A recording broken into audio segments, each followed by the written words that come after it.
Good morning বন্ধুরা, আজকে আমি ছট ঋতুর নাম শিখাবো, তোমরা পড়বে।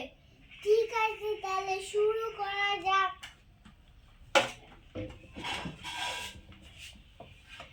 সামার মানে গ্রীষ্ম, মৌসুম মানে বর্ষা, এটা মানে শরৎ, লেটা মানে হেমন্ত।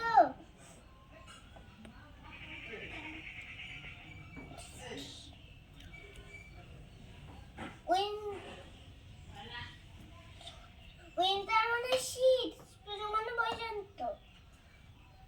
বন্ধুরা আবার পড়িয়ে দিচ্ছি।